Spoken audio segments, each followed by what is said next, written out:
We're We live. are live. We are live. How are you doing? I am so well. Oh my goodness. Safiya Robinson. So Safiya is one of my favoriteest people in the whole wide world. And I don't care if you say favorite, this isn't a word. It is a word today. She's It one of is. my favorite. It is today. I'm a writer. I say it's okay. Let's do it. It's okay. Okay. The writer said, she said that it's okay.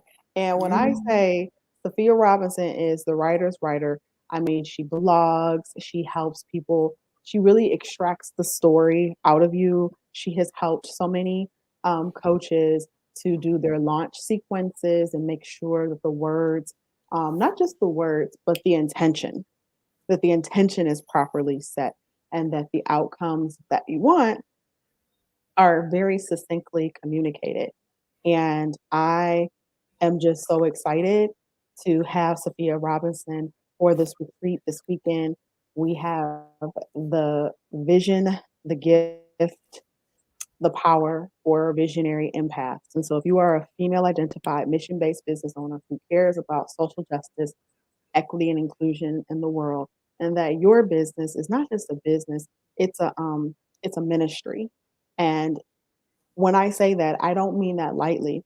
Like, you know that you came here to impact the world in a really profound way, and that you have a unique gift in terms of being empathic to show up and show out. So Safiya is helping with, I believe, with one of the more difficult areas of your business. Safiya helps with storytelling. Now, I don't like to use the word brand, but she helps with what I like to call your soul signature. So the Yes. anatomy, yes, yes, yes, of um the anatomy of your brand. So it can be really difficult to one, talk about your service, two, well, talk about yourself. Like, try writing your own bio. Mm, do that for myself. So I Exactly. never recommend this. It's not easy at all. It's not. Or write your about page. Oh my goodness. Right. So it's like these little things that can make such a critical impact in your business. And Safiya is going to help us do that. So Safiya Robinson, without further ado, let's just jump right into it. When someone comes to you and they're struggling to talk about their business, what are some of the challenges commonly that you see when people say, "Oh, I can't talk about my business. Oh, I don't have a story." How do you Mm, help them to get over those blocks? um, well, first of all, thank you for that amazing introduction. How do I help people to get over those blocks? So I find that quite often when people either they're concerned about talking about their business, or they say they don't have a story. I think a big part of it is, I don't know if any of you have ever had that dream where you turned up at a meeting and you were naked, right? Like, I've had that dream, and I feel like sometimes that's the best image I can use, because I think people feel like, if they it almost makes you feel exposed, right? If you're out there talking about your business. But the other thing I think is, for a lot of people, especially people who entrepreneurs that have mission based businesses, it feels like it's a part of them, right? It does Mm, feel like it's a part of you. It does not feel like, I used to listen to, well, I still do sometimes listen to podcasts, and people talk about being an entrepreneur and startups, and it's all like this externalized thing. But a lot of the entrepreneurs I've met who have really mission based businesses, it's a deep, their mission is just deep inside of them, and it feels as if this business is a part of them. And so it's like you're kind of putting, they talk about wearing your heart on your sleeve. That's what it feels like. It's a very vulnerable thing to do. And I think for a lot of people, there's a lot of fear around it. There's fear of rejection. There's fear about what other people are going to say. There's fear about it not working, right? And mm, if it's not mhm. working, like, what's wrong with you? Because it's not, if it's a part of you, then it's hard. So there's a lot of fear around it. And I think also, too, when it comes to people saying they don't have a story, well, first of all, everybody has a story. But then I also think sometimes that people, they say things like, um, I I don't want it to be about me.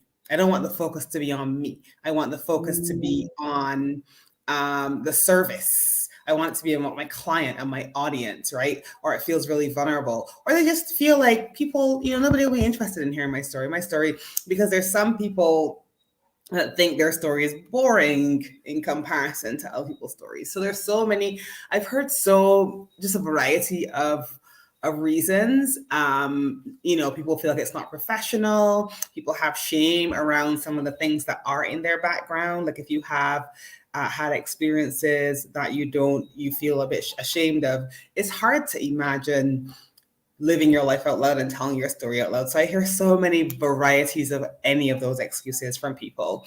And so it kind of holds them back from either talking about themselves or even talking about their business sometimes. Mm-hmm. Absolutely. And you hit on something really critical when it comes to messaging and communicating about your business. Oh, I don't want it to be about me. I hear that so much. It's not about me.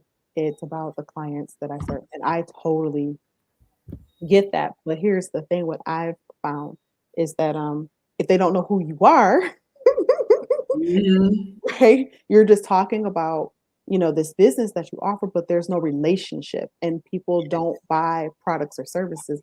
They're buying the relationship. They're investing in like you, the person, because it feels like I'm connected to you, right? And it's like, brands like, Coca-Cola. I tell this story all the time. Like my mom drank Coca-Cola all while I was growing up. Yeah. And so I would see Coca-Cola and Pepsi, and I would like literally like I would avert Pepsi because my mom drank Coca-Cola. That's what that's what we do, Coca-Cola background. And I think one day I said, you know what, let me try a Pepsi. I actually like Pepsi better. Wow. And it just goes to show, right? I think a lot of us actually take for granted how attached we are to quote unquote bigger brands, right? But a lot of it is a lot of what they do is telling stories, because stories really impact. And this is something I was thinking about the other night, and I'm going to dive a little bit deeper into it on the retreat. But I was thinking about how stories are energy in a way, right? And Hold on, you got me started. Look, I had to get situated. I had to get situated in my seat. I just had this. I honestly, like, it was just this thing that came to me out of the blue, because I was thinking about, and I know I've heard you speak about not Emoto's experiment before with the water crystals and stuff like that. And I thought to myself, a story is like that, right? If you're telling your story, that's a form of energy. And especially as empaths, we are so sensitive to energy. So I feel like we are master storytellers, and we're not really doing our customers, we're doing them a disservice if we are not connecting to them through like one of our biggest gifts, right? And your story, it tells your clients who you are. It tells them what you believe in.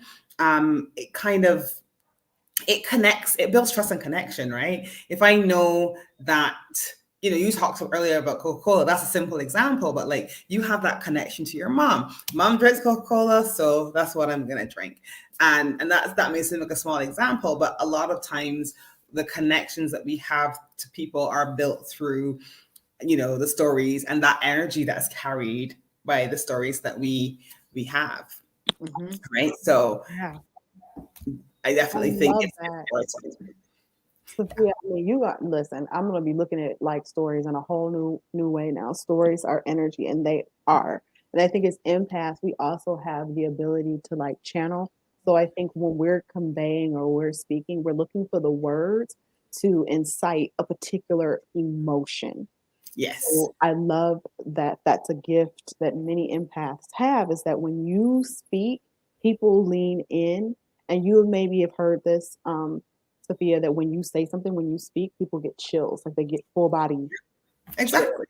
Yeah. And to me, that is like that energy aspect of it. I know, it's like I said, it came to me in the middle of the night the other night, and I got up and I'm like, oh, I'm typing away. I'm like, I can't wait to dive deep into this on the weekend. But I really do believe that is what connects through our stories. And so the beauty of when people, it's like you're not just going out there and like once upon a time, like you're not writing a novel, but like there are lots of ways that you can then use, weave your stories into how you are communicating with your clients, whether it be social media, whether it be your videos, your newsletter, your blog, even if you are writing an article that is based in research, right? Based in a lot of statistics. One person I love, Brené Brown. I was just getting ready to say Brené Brown. I was literally getting ready to say Brené Brown does that. She puts persona onto statistics. Yes. And she always says stories are data with a soul. So you can still use the story exactly to go along with the data, with the information. So it's really important to remember to keep that connection in there, especially if you're a part of your business is working directly with clients. Okay, they're not buying a product now. They're actually investing into spending time with you, and so they want to know, who am I spending this time with? Who am I? An hour a week, whatever. Like who is this person that I am investing my time and my money in? Who am I spending this time with? So I think it's really important to kind of build a connection through those stories. Yeah. Oh my goodness, Safiya. And I also want to ask you this question too, because I think this comes up for a lot of people. What if I don't want to share that? What if I'm still tender around a particular situation or an incident in my life, and I don't want to share everything about myself? How do you support that person? I don't think you have to share everything about yourself. Let's start there. I think, like I said, I think sometimes that's why I gave that very first example about having that dream where you're kind of like naked in front, because that's what it feels like. It feels like you're going to have to just bare your whole soul and start telling people about like, when I wasn't. No, it's not like that. To me, I feel like some of the stories that are really important to tell are the story of your business, for argument's sake, right? So I can give an example. It's not a business, but it's a project that I'm running now, Writing Black Joy, which, Brahenda so kindly joined me for the other day. It's excellent. And I talk a lot when I was first talking about that. I talked about the experience of growing up in the Caribbean, reading books by Caribbean authors and how it made me feel. And I met a lady today who's like, she's half German, half Iranian. And she was telling me, I totally understand what you mean. Now, she didn't grow up in the Caribbean, right? She did, but she had a similar experience in, growing up in another place where the narrative around the faith that she belonged to was not a good one, and she wanted to change that. So I told a story. I didn't talk about being teased or being bullied. Like, I didn't talk about the story like that, but I talked about something that was a story of mine that people could connect with. I think one of the important stories to tell is the story of your business. 9 times out of 10, if you're a mission-driven entrepreneur, your business has a story. It has a personal story because you started this.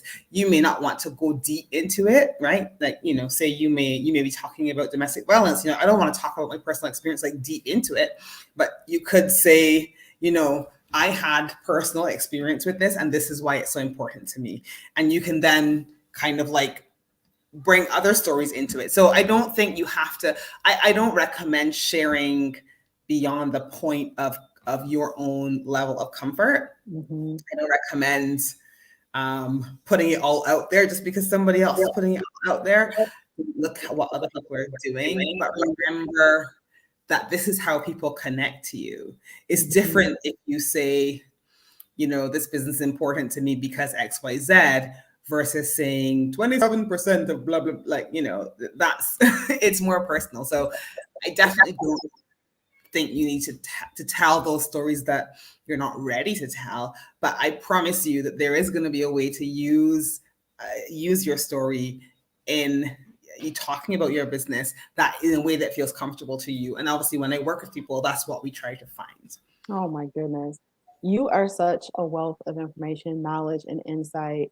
And I could talk to you all night. But if you could share, as we close, what is like the one thing that when people walk away from this retreat this weekend, what is the one thing that you know, like beyond a shadow of a doubt, you will walk away with X?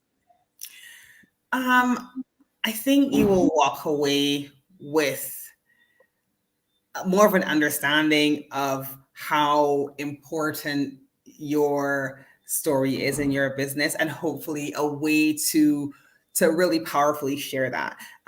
One of the within the presentation that I'm doing, I'm going to talk about 5 different ways that you can really weave your story into talking about your business. I'll just share one here, which is, I call it journeying. And it's just like showing people that you've been on that journey. So like I said, you don't have to dive deep into it. You don't have to give the details of what happened. You could give the details of how it made you feel, right? That might be as powerful as sharing what actually happened.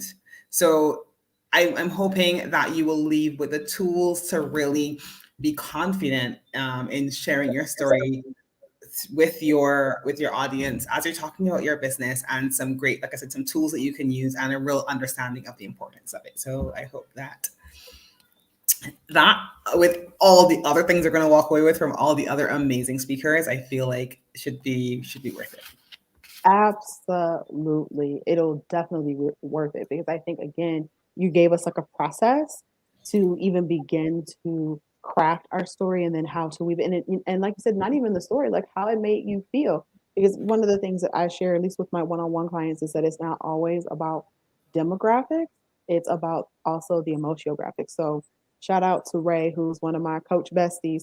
I had never heard that before. And so she was like, it's the emotiographics are, what are people feeling? How do they feel? How do you move them from one state, right, around their emotions or feelings, to another state? So what's the process in which you lead people through to feeling?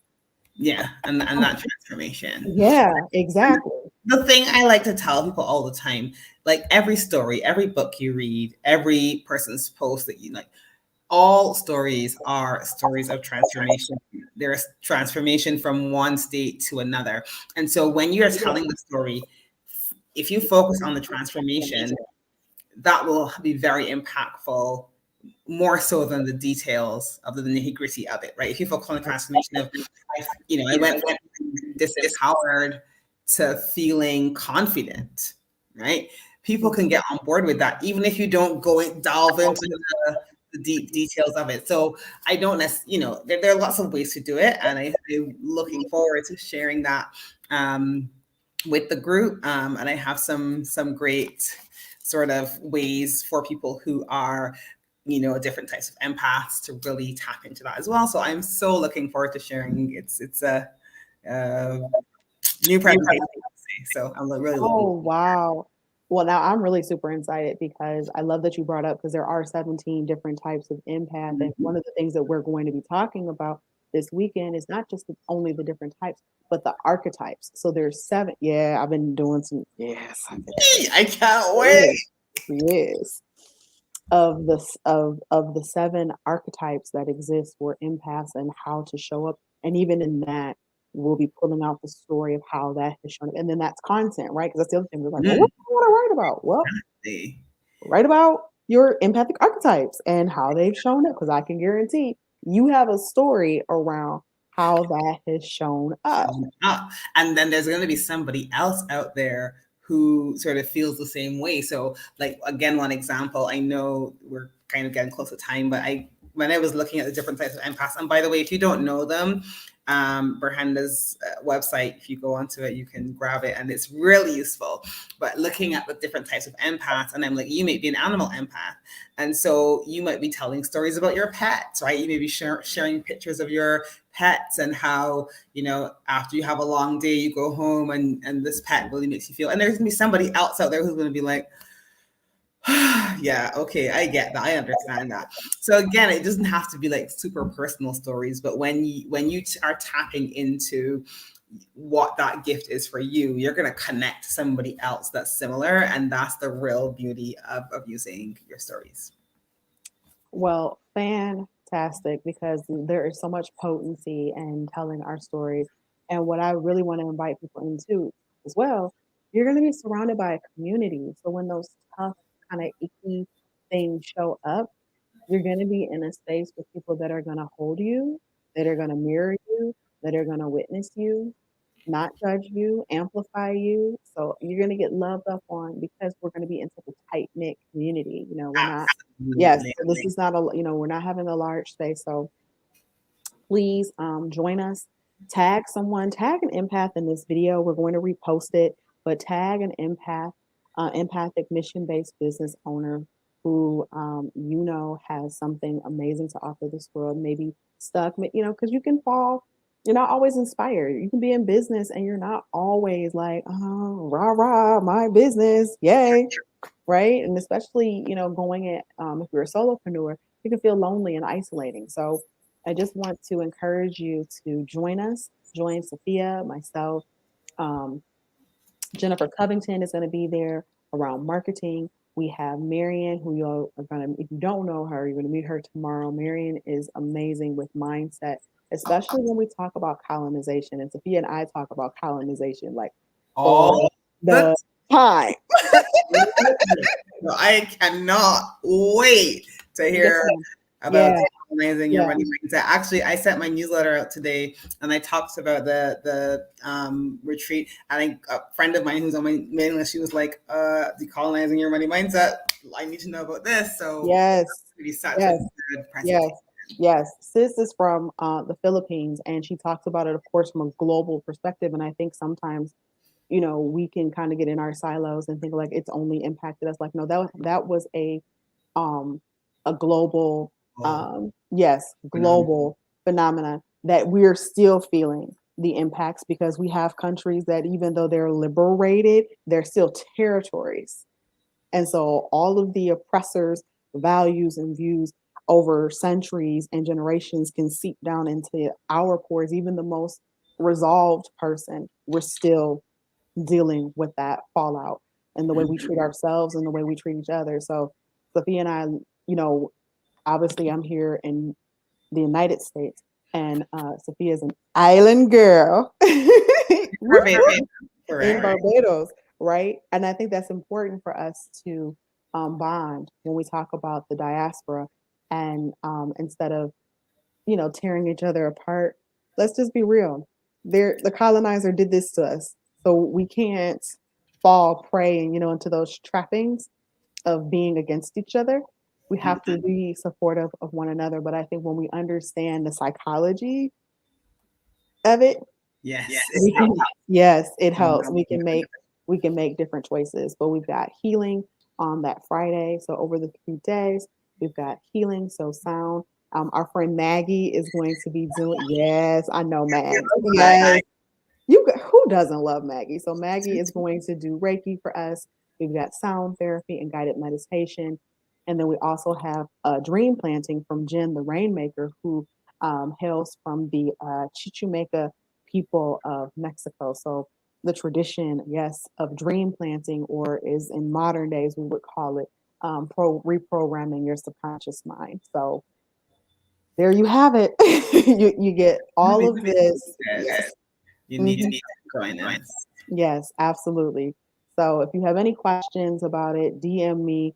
I'm going to reshare this, but if this has been on your heart, you've been seeing this because I know I have been all over these internet streets. So if you have seen this video or any of the videos in the series of the interviews with the coaches, please DM me. We'd love to have you. And Safiya Robinson, again, I cannot thank you enough. Always, always. A pleasure, my friend. And I will see you this weekend. And Yay. All right. Bye for now. And I'll see you all on the other side. Have a great one. see you.